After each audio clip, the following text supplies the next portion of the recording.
Alléluia. Amen. La maladie fait dépenser de l'argent. Parce que si tu ne fais pas, tu vas souffrir à jamais. Mais il y a un médecin qui guérit sans exiger l'argent.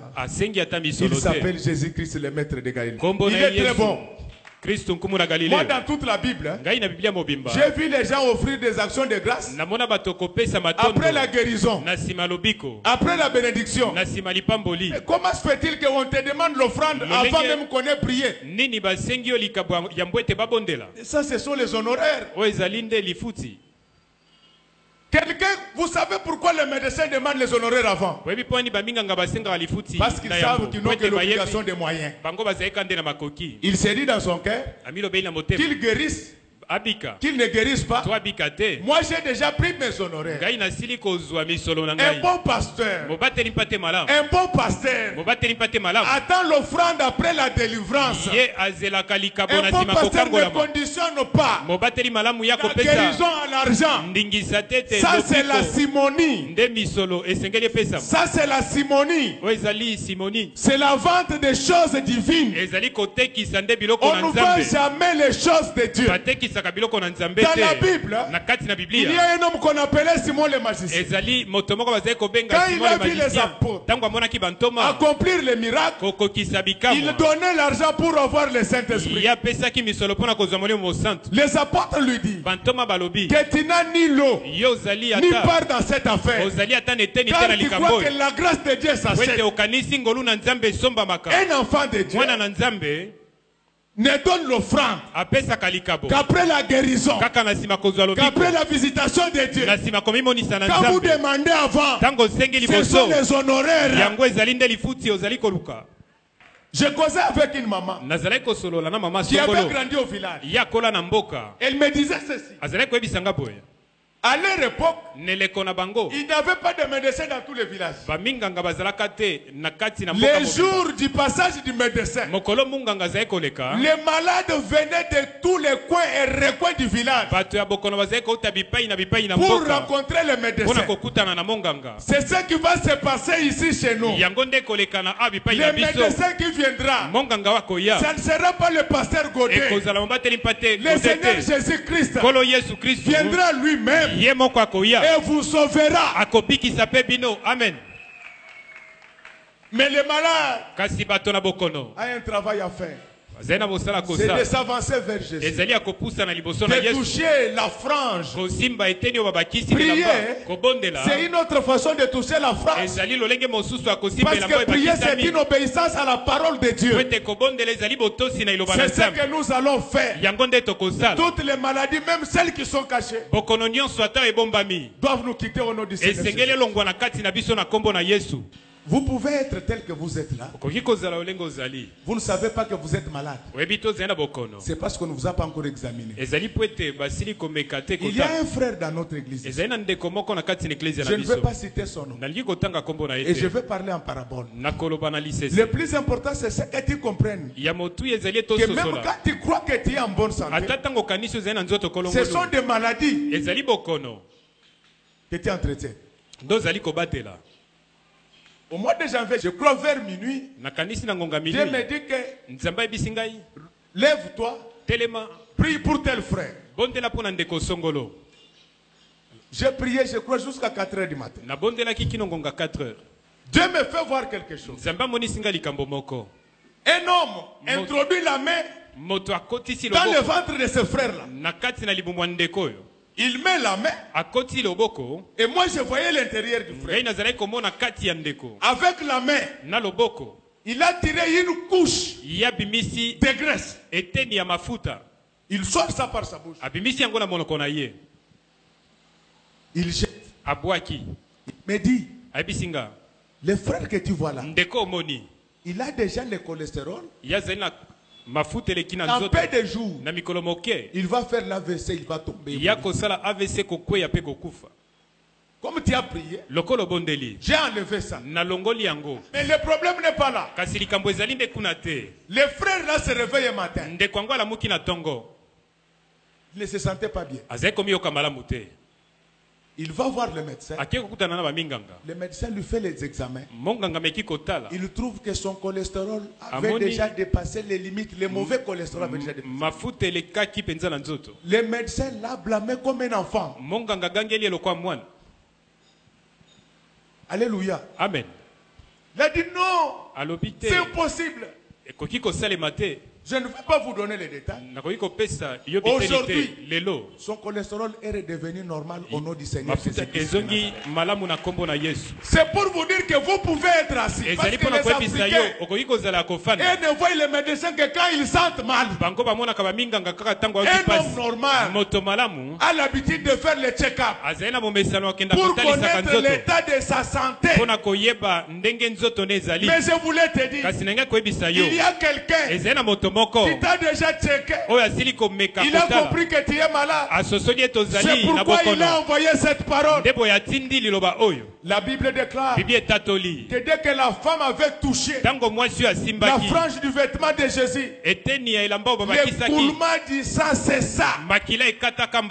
Je voulais demander au Seigneur que tout ce qu'il y a comme écoulement en toi, que ce soit écoulement du sang, que ce soit de l'hypertension, que ce soit de l'hypotension, que ce soit du cancer, que cela puisse s'arrêter immédiatement au nom du Seigneur Jésus-Christ, parce que lui, il est au-dessus des médecins. Ma soeur, mon frère, je voulais te faire voir que tel que tu es là, il y a des gens qui ne t'aiment pas. Toi, tu ne dois pas les haïr. Tu dois les aimer, mais tu dois prier pour ta santé. Il n'y a pas quelque chose de plus précieux dans la vie d'un homme comme la santé. Tu peux avoir des milliards. Les jours où tu es malade, c'est d'autres personnes qui vont commencer à donner des ordres.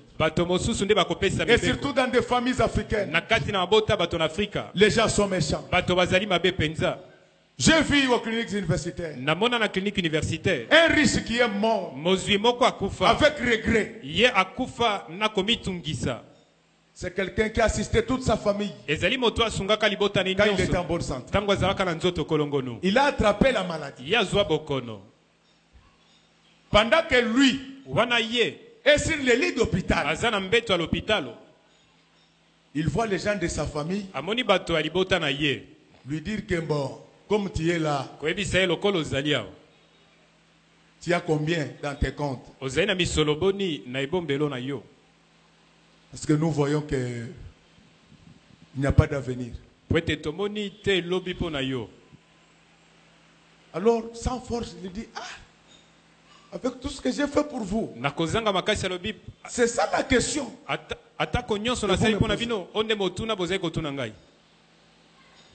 Sa grande sœur lui dit,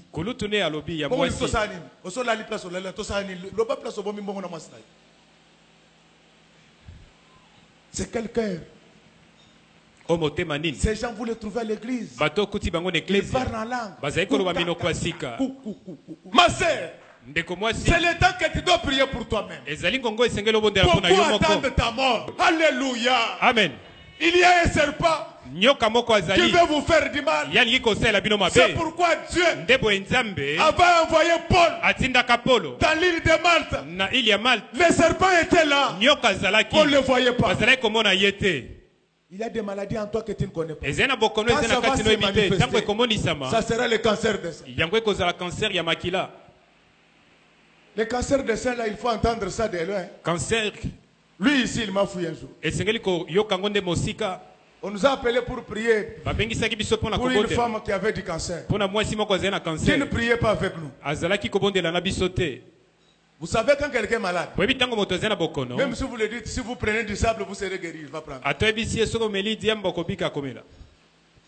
À peine entrée, elle enlève son camisole. Quand vous regardez, vous ne pouvez pas regarder sa défaut.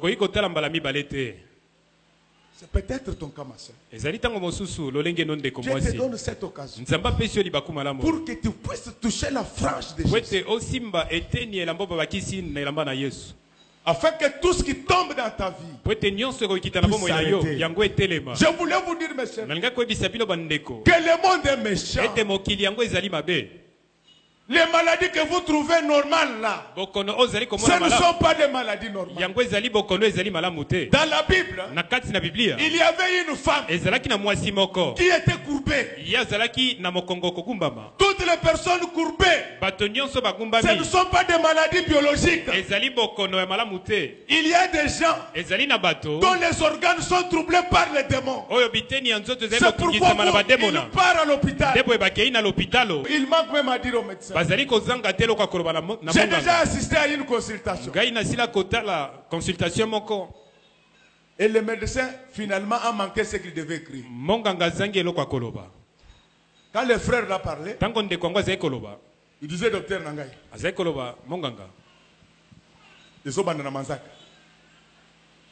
Ce que c'est le manzaka m'a connaissé le grand. Le boumou passe. Moutou moto vertige. Alors même médecin, le médecin, il ne notait plus. Je n'oublierai pas la phrase de ce médecin. Il lui dit, mais finalement, toi, tu as toutes les maladies. Alléluia. Amen. Tu ne sais pas ce que le diable prépare contre toi. Ce n'est pas à 35 ans qu'on doit porter les lunettes. Jésus-Christ est mort pour que les aveugles recouvrent la vie. Jésus-Christ est mort pour que les boiteux marchent.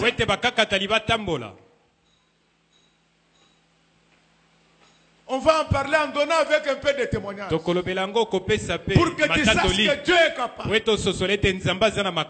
La femme avait compris. Elle avait dit non. Tous les médecins ont échoué. Je vous dis, même moi, votre pasteur Godé, je peux échouer. Moi là, je peux prier pour toi. Tu peux ne pas guérir. Mais c'est lui qui m'a envoyé. Lui. On nous lit un peu Matthieu 14. 35 et 36. Les gens de ces lieux, ayant reconnu Jésus, envoyèrent des messagers dans tous les environs et on lui amena tous les malades. Acclamons très fort pour le roi de Dieu. Les gens de ces lieux, ayant reconnu Jésus, ils ont appelé tous les malades. Tu connais beaucoup de malades. Appelle-les. Jésus va leur faire du bien. 36e verset. Verset 36. Il est prière de leur permettre seulement de toucher les bords de son vêtement. Acclamons très fort. Quand les malades venaient, ils n'avaient même pas besoin de l'imposition des mains. Ils disaient, Seigneur, laisse-nous seulement toucher les bords. Nombre 15, 38, 39 nous a fait voir que les bords du vêtement, c'était le commandement de Dieu. Nous n'allons pas vous proposer autre chose. Nous allons prêcher la parole. Avec vos prières, vous verrez comment les gens se retrouvent. Saint est saint. Voulez dire quoi? Un chrétien qui a été sanctifié doit être en bonne santé. Il doit vivre erré sur la terre. Et la Bible dit, je veux que tu prospères à tous égards et que tu sois en bonne santé. La volonté de Dieu, ce n'est pas que tu t'arrêtes quand tu marches. Il marchait à un certain moment, il fait.